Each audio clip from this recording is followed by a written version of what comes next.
आचार्य अंकुर आर्य, अगर ये ऐसे कुछ आधा 1% है भी तो संवैधानिक चुनौती दी जा सकती है ना उनको, कानूनी चुनौती दी जा सकती है, कानून अपना काम करेगा। लेकिन हम लोग ये भी चाहते हैं कि जानते हैं कि हर इलाके, हर शहर में एक ऐसा इलाका होता है जहां कानून की चलती है, शायद वो इलाका है, यहां पर फतवे चलते हैं और ये एक नहीं होगा, पता नहीं कितने हो गए। ये तो हमारे तक आ गई एक रिपोर्ट। आचार्य अंकुर आर्य जी। अमन भाई, सबसे पहले आपका बहुत बहुत धन्यवाद। और आपने जो पूछा है, संगीत रागी जी जो बात कह रहे हैं वो 100% सही है और उसका कारण है उम्मत को आपको समझना होगा कि आप धरती के किसी भी कोने में क्यों ना रहते हो, लेकिन आपके साथ में कॉन्सेप्ट हमेशा साथ रहता है, वो होता है उम्मत का। कि आप कहीं भी हो, आप मुसलमान हैं, आप चाहे किसी भी स्थिति में हो, आपको अपनी जो हदीस है, जो कुरान है और जो आपका शरिया है, उसको हमेशा फॉलो करना है। तादाद में आप कम होंगे तो आप आराम से बैठे रहेंगे, वहां पे आप राम राम जी भी करेंगे। तादाद बढ़ती चली जाएगी तो वैसे वैसे इनकी स्थितियां बदलती चली जाएंगी। मैं बात कर रहा हूं जो एकदम कट्टरवादी, जो इस्लामिक विचारधारा को लेकर के, और अपने जो कैंटोनमेंट इन्होंने जगह जगह बनाए हुए हैं जहां पे ये अपने बच्चों को ट्रेंड करते हैं।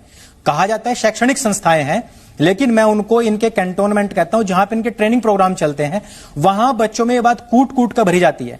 और आप हमेशा देखना कि जो भी मॉडरेट मुस्लिम्स होंगे, अमन भाई, जो भी होंगे वो एक आयत आपके साथ में रखेंगे 5:32, वो कहेंगे कि एक इंसान की हत्या बराबर सारी इंसानियत की हत्या। लेकिन वो कभी भी आपको 5:31 और 5:33 नहीं सुनाएंगे। वो कभी नहीं आपको बताएंगे कि कहां पर लिखा हुआ है कि जो इस्लाम के खिलाफ जाएगा उसको सूली टांग दिया जाए, उसके विपरीत दिशाओं में हाथ पैर काट दिए जाए, उसको देश निकाला दे दिया जाए। ये सारी चीजें हैं जिनको बहुत रूडली पढ़ाया जाता है वहां पे। इसलिए मैं संगीत जी की बात का मैं समर्थन करता हूं। बिल्कुल सही कह रहे हैं शाहनवाज हुसैन, कहिए आप। नहीं जी अमन जी, मैं मुसलमान हूं, बीजेपी का प्रवक्ता हूं, मैं कुरान और हदीस को मानता हूं, और मुझे चाहे वो एपीजे अब्दुल कलाम हो या वीर अब्दुल हमीद हो या तारिक फतेह हो या मैं हूं, हम डिबेट करने कुरान पे नहीं बैठे। अगर आप कुरान के खिलाफ कोई बात कहलवाना चाहते हैं तो मैं डिबेट छोड़ सकता हूं। ये हमारी मैं ये कहना चाहता हूं, ये खिलाफ नहीं है, ये खिलाफ नहीं है, ये पॉइंट है, इस पर आपको बात करनी चाहिए, सबको बात करनी चाहिए। नहीं, ऐसे नहीं बात है। नहीं, ये इस तरह की मैं एक बात जो कुरान में, मैं मुसलमान हूं, मैं बीजेपी में काम करता हूं, मुझे तो कहीं पर भी ये ट्रेनिंग नहीं दी गई है।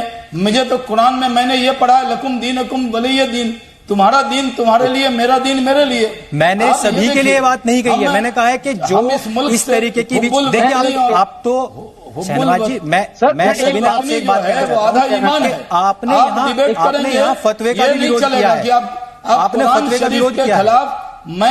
मैं बीजेपी में भी काम करता हूं, लेकिन मैं कुरान शरीफ के खिलाफ कोई बोले इस तरह की बात के लिए, डिबेट के लिए मैं उपलब्ध नहीं। शाहनवाज हुसैन, आपको मुझे हटाना है तो हटा दीजिए। शाहनवाज, ये फतवों के खिलाफ था, मैं कुरान शरीफ के खिलाफ, आप भी फतवे के खिलाफ बोलना है या कुरान शरीफ पर डिबेट कर रहे हैं? आचार्य अंकुर आ रहा हूं मैं आपके पास। शाहनवाज हुसैन साहब, कुरान शरीफ ये फतवा गैंग के खिलाफ तो आप भी है ना, कर रहे हैं। ये फतवा गैंग के खिलाफ तो आप भी है ना, तो मैं तो फतवा गैंग के खिलाफ ठोक रहा हूं। मैंने ओपनिंग रिमार्क में कहा है एग्जैक्टली, कुछ मुसलमान हैं, आप ये समझिए, भारत रत्न एपीजे अब्दुल कलाम भी, मौलाना अबुल कलाम आजाद भी कुरान के मानने वाले हैं, तारिक फतेह भी कुरान से अलग नहीं है। तो इनका ये मुर्शिदाबाद वालों का कौन सा बात, ये मुर्शिदाबाद वाले कौन से धर्म को मानते हैं जो ये फतवा दे?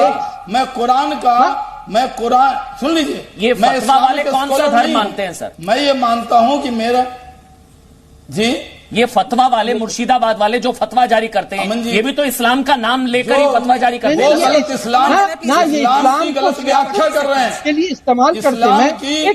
इस्लाम, वो जो फतवा वाले लोग हैं, वो इस्लाम की गलत व्याख्या कर रहे हैं, वो इस्लाम के नाम पे कलंक हैं, जो इस तरह का फतवा दे रहे हैं और जो बचाते हैं, वो जो मौलवी हैं, जो मौलाना हैं, उनके खिलाफ ये मुल्क संविधान से चलेगा।